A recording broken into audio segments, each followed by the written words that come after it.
हरि ओम. योगदास जय गणेश जोशी यांनी प्रवचनांमधून सांगितलेले कथामृत क्रमांक 54 एकमेका सहाय्य करू.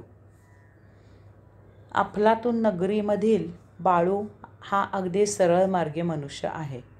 तो आपली नोकरी इमाने इतबारे करून काटकसरीने संसार करून 4 पैसे भविष्यासाठी बँकेत साठवणारा आहे.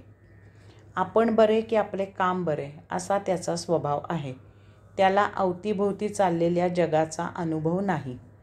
त्याच्याच शेजारच्या गल्लीत राहणारा काळू तसा वस्ताद उस्ताद आहे. 4% टोणपे खाल्लेला आहे. त्याला जगाचा अनुभव आहे. ही दुनिया झुकवली तर झुकते हे त्याला माहीत आहे. एकमेकांच्या शेजारच्याच गल्लीत राहत असल्यामुळे काळूची आणि बाळूची तोंड ओळख होती. परंतु काळूच्या लक्षात आले की बाळू कामाचा आहे.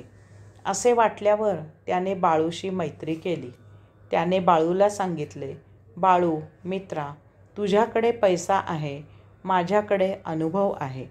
आपल्याकडे असलेल्या 2 गोष्टी म्हणजे तुझा पैसा आणि माझा अनुभव जर एकत्र आले तर आपल्याकडे जे नाही ते त्यातून आपल्याला मिळेल. आपण धंदा सुरू करूया.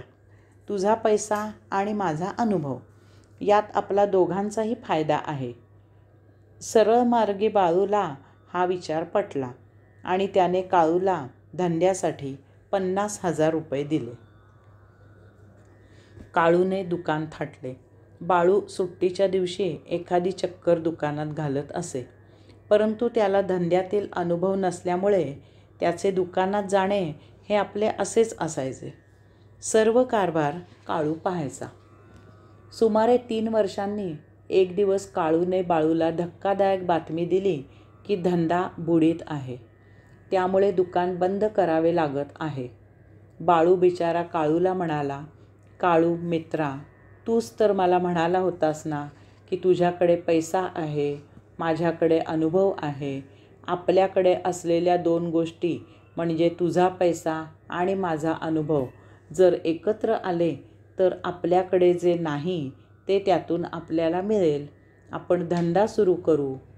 तुझा पैसा आणि माझा अनुभव यात आपला दोघांचाही फायदा आहे. मग आता हे विपरीत काय बरे सांगत आहेस? त्यावर काळू थंडपणे म्हणाला, बाळू मित्रा, पहा, मी जे म्हणालो होतो अगदी त्याचप्रमाणे झाले आहे. तुझ्याकडे अनुभव नव्हता, तो आता तुला मिळाला. माझ्याकडे पैसा नव्हता, तो मला मिळाला. हरि ओम.